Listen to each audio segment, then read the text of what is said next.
ബി.ജെ.പിയുമായി അടുക്കുന്ന ദേശീയ നേതൃത്വവുമായി ബന്ധം വിച്ഛേദിച്ച് JDS കേരള ഘടകം. HD ദേവഗൌഡ ദേശീയ പ്രസിഡന്റായ പാർട്ടിയുമായി ബന്ധമില്ലെന്ന് JDS സംസ്ഥാന നേതൃത്വം വ്യക്തമാക്കി. CK നാണുവിന്റെ ബദൽ നീക്കങ്ങളോടും സഹകരിക്കില്ല. JDSനെ വീണ്ടും RJDയിലേക്ക് ക്ഷണിച്ച് MV ശ്രേയാംസ് കുമാർ രംഗത്തെത്തി.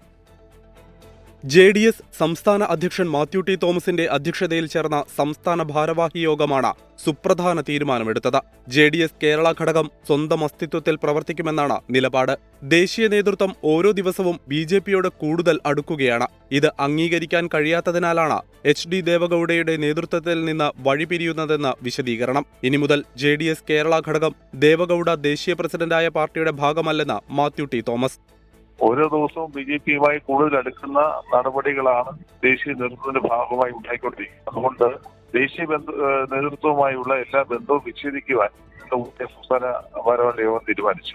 ജോസ് തെറ്റയിൽ JDS ദേശീയ ജനറൽ സെക്രട്ടറി സ്ഥാനം രാജിവെക്കും. വിമത നീക്കം നടത്തുന്ന CK നാണുവിന് നേരെ യോഗത്തിൽ വിമർശനമുണ്ടായി. കൂടിയാലോചന നടത്താതെ ഏകപക്ഷീയ തീരുമാനമെടുക്കുന്നത് അംഗീകരിക്കാൻ കഴിയില്ലെന്നാണ് സംസ്ഥാന ഘടകത്തിന്റെ നിലപാട്. മറ്റു പാർട്ടികളുമായി ലയിക്കുന്ന കാര്യം നേതൃത്വം ആലോചിക്കുന്നുണ്ട്. JDSനെ സ്വാഗതം ചെയ്യുന്നുവെന്ന് RJD സംസ്ഥാന അധ്യക്ഷൻ MV ശ്രേയാംസ് കുമാർ. അവരിപ്പം ഇടതുപക്ഷ മുന്നണിയിലെ മറ്റുള്ള കക്ഷികളുമായി ചർച്ച ചെയ്യാൻ തയ്യാറാണെന്ന് പറഞ്ഞ വളരെ സ്വാഗതാർഹമാണ്. ഞാൻ സ്വാഗതം ചെയ്യുന്നു. യോജിക്കുന്നതിൽ കുഴപ്പമില്ല. പക്ഷേ JDS ആയിട്ട് യോജിക്കാൻ സാധിക്കില്ല.